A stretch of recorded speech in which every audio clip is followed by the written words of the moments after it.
ہم کریں گے ہر مظلوم کی حمایت۔ السلام علیکم ناظرین، میں ہوں حرین فاطمہ اور آپ دیکھ رہے ہیں حمایتی نیوز HD چینل۔ نظر ڈالتے ہیں آج کی اہم خبر۔ جمعیت علماء اسلام سے مذاکرات کے لیے تحریک انصاف نے نام دے دیے۔ ذرائع کے مطابق PTI نے 5 رہنماؤں کے نام مذاکراتی ٹیم کے لیے دیے ہیں، جن میں اسد قیصر، بیرسٹر گوہر رؤف حسن، شبلی فراز اور عمر ایوب شامل ہیں۔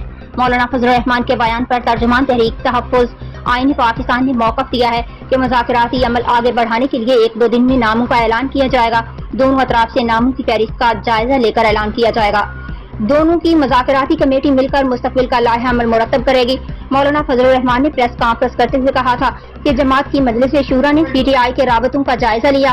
PTI مذاکرات چاہتی ہے تو خوش آمدید کہیں گے۔ ہم مثبت رویوں پر قائم ہیں۔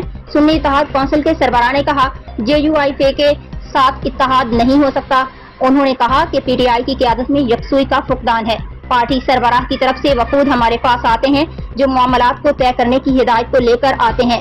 PTI نے اس وقت تک کسی مذاکراتی ٹیم کا باضابطہ اعلان نہیں کیا۔ پارٹی کے خلاف ہمارا موقف اور تحفظات سنجیدہ ہیں۔